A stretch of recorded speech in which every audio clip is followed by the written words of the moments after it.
This is the team I rocked in the first weekend league, and I managed to get 10 wins. So I'm not a bad player. I'm probably an average player, but I'm in division, almost in division 2. So in this video, I thought I would share with you guys my tactics and what I use with my players so that you can see and maybe think, oh, I'll give that a go. So let's just jump straight into the tactics because I like watching these videos and I don't like any messing around. So what we'll do is we'll go into team management, and it's this tactic here. So first of all, the formation, it's a 4-2-1-3. I thought there was codes, but anyway, I'll just show you what it is. So it's a 4-2-1-3 with 2 DMs, 1 cam, right wing, left wing, and a striker. I have it on short passing and high defensive approach. I've done this because it's my manager's Arnie Slot, and that's what his tactics are. So I don't know if it actually makes a difference if you have the same as your manager, but I thought I'd give it a try, and it seemed to work. So that's what I've gone with. In terms of the player roles, again, I don't know if the pluses actually make a difference at this point, but what works well in this team is having Trent as a fullback, plus. So having him there and then Gomez as a fullback, when Trent moves into the midfield as a fullback, it sort of goes to a back three, which seems to work. And because you've got Van der Ven where Trent would be, sort of defending that part of him, he's got the pace to get back if any wingers do get through. And then you've still got Araujo in the middle and then Gomez at the back post. So it seems to work really, really well. It's nice to have a sweeper keeper plus as well. Don't know whether you can... There's other keepers. I think Ederson might have it. But Courtois definitely got it. And it is a lifesaver. Whether it's crosses, over the top through balls. It's mad how good that plus really is.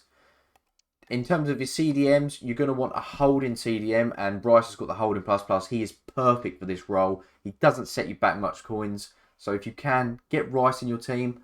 I don't know who else. I've never really tried anyone else yet in terms of that DM role. But with him, you're going to want a box-to-box midfielder. I've actually got Alaba playing as a deep playing playmaker. But he does get forward, and you'll see from my Road to Glory episode that he scores an absolute banger from outside of the box. So having a box-to-box next to a holding really, really works. In the middle, you're going to want a playmaker. This is crucial, and Odegaard is perfect for this role. If he had more than a free... I think he's got a freestyle weak foot. If he had more than that, he would be even better. But because he's got incisive pass plus, it is ridiculous the passes he finds. And you've got... So to make him even better, you're going to want a striker that's either poacher or an attacking forward. And then you're going to want 2 wingers that have got that inside forward plus. I've got Rodrigo and Hudson-Odoi. And it basically...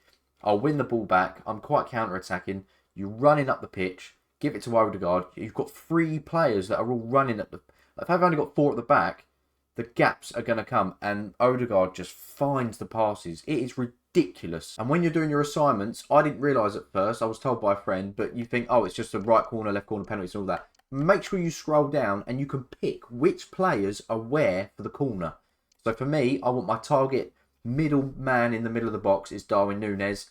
Front post is going to be Van der Ven. And then back post is going to be Araujo. So make sure that it's not assigned some wingers, because I was finding that Alaba was actually being put in there, which is obviously no good. I'm going to want Núñez in the middle, Van der Ven front post, and Araujo back post, and that you just score goals from corners then. It is amazing. That is the team I rocked in FUT Champs, but I am going to give you a second option because I did switch up my team after FUT Champs once I got my rewards, and this is my team for next week. Well, so far, unless I get anything during the week. But now I'm switching to a 4-4-2.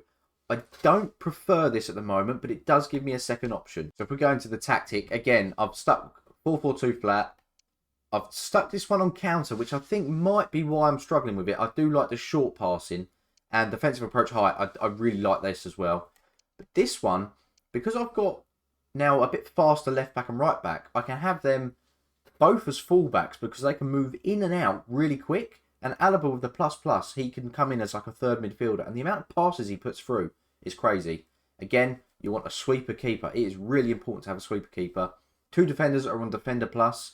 That's because now I'm going to have 2 of my fullbacks going forward. I'm going to want them staying there. I don't want any of them playing ball playing centre backs or moving out of position. They need to be there covering for when the fullbacks move up the pitch. I've got my 2 wingers on inside forward. I always had this when I played 4-4-2 last year. If I had any wingers, I want them coming in and being as like 4 attackers at the front.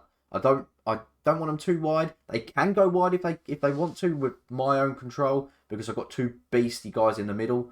But you want them out. You want them sort of coming in. Then with the midfielders, this time I've got Rice as a box-to-box and De Jong as a playmaker.